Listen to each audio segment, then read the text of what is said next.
एक शाम की बात है। मैं अपने दोस्त के साथ गार्डन में टहल रहा था। हवा में ठंडक थी और सूरज ढल रहा था।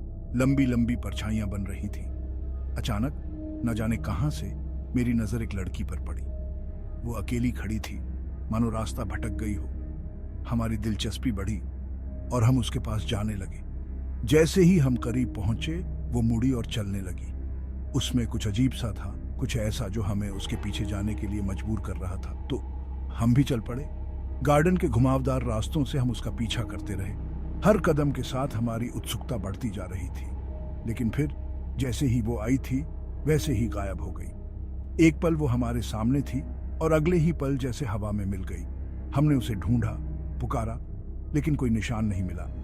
हैरान और थोड़े डरे हुए हम वापस जाने लगे। बाहर जाते हुए हमें एक छोटा सा पुल दिखा और वो वहीं थी, पुल के किनारे खड़ी, नीचे खाई में झांक रही थी।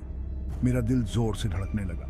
जैसे ही हम उसके पास पहुंचे, वो रेलिंग पर चढ़ गई, कूदने के लिए तैयार।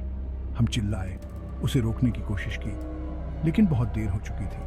वो पुल से कूद गई और नीचे अंधेरे में गायब हो गई। हम किनारे तक दौड़े, खाई में झांकने लगे, लेकिन उसका कोई निशान नहीं था। तभी हमें वो खौफनाक सच्चाई पता चली। वो लड़की अब वो जिंदा नहीं थी। वो एक भूत थी, निराशा के अंतहीन चक्र में फंसी हुई। हमें बाद में पता चला कि उसने कुछ महीने पहले इसी पुल पर अपनी जान ले ली थी। उसकी बेचैन आत्मा अब भी गार्डन में भटकती है, अपने आखिरी पलों को फिर से जीती है। ये जानकर हमारे रोंगटे खड़े हो गए। उस रात हम भारी मन और डरे हुए दिल से गार्डन से निकले। उसकी भूतिया आकृति, उसकी मायूस छलांग और उसके बाद की वो भयानक खामोशी हमेशा हमारे दिमाग में रहेगी।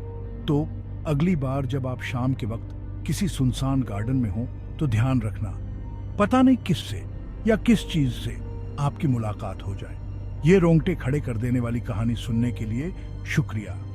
अगर आपके पास भी ऐसे ही कोई अनुभव या कहानियां हैं, तो नीचे कमेंट्स में शेयर करें और लाइक, शेयर और सब्सक्राइब करना ना भूलें। और भी ऐसी कहानियों के लिए जो आपके रोंगटे खड़े कर दें। अगली बार तक परछाइयों से सावधान रहें।